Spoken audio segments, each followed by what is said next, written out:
The European Union has pledged commitment to support Uganda in its drive towards digital transformation, whose 5-year strategic plan is expected to strengthen the fundamentals of the economy by harnessing the abundant opportunities around the country through promotion of inclusivity in gender and rural-urban spaces.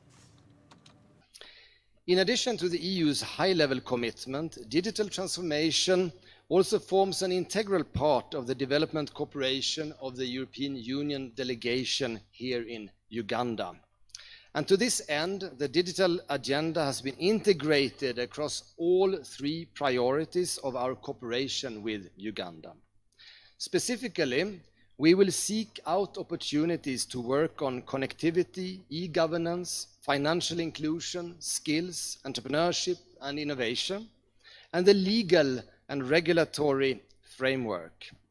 In all these streams of work, the EU will aim for inclusive and sustainable interventions that bridge the gender and rural-urban digital divide. The EU, with some of its member states such as Belgium, Germany and Estonia, have collaboratively partnered with the ICT Ministry in separate areas of development, proving themselves formidable players in accompanying Uganda through this roadmap.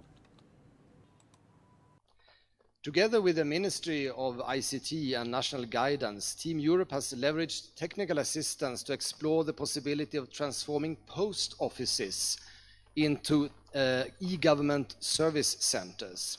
And we will soon conclude the pre-feasibility phase of this project, and we believe such an initiative could provide access to digital services to many people that are currently left behind. And Honourable Minister, I'm happy to continue this collaboration with your ministry. The number of people employed under the ICT sector, according to the Permanent Secretary Amina Zawede, stands at 2.3 million, with a 9% sector contribution to the national GDP, about $9.7 billion. According to the National Planning Authority, the information communication services continue to grow at an average growth rate of 14.8%.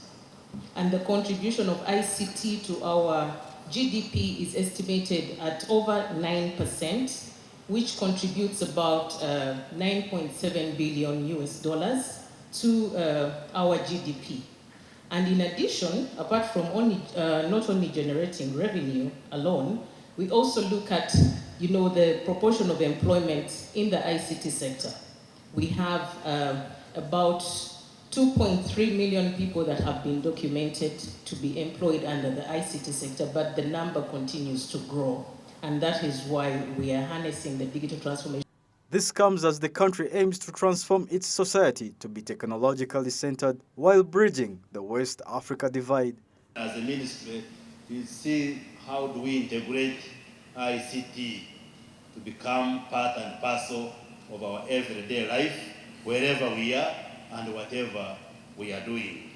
In any case, we are all aware that today, for any nation, for any business, for whatever you do, you need ICT, you need technology to be at the center in order for you to move faster and be efficient in terms of providing whatever service you are doing. Amina Zawede further calls upon Ugandans to embrace global income-generating trends and innovations such as those through paying platforms to reap from the benefit of the roadmap.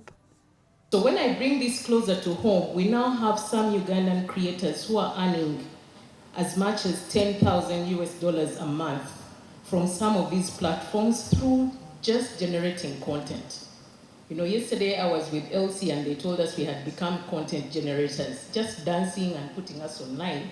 I think if we did that better, we would get more money, but there's a lot that people can do leveraging on ICT to create employment opportunities.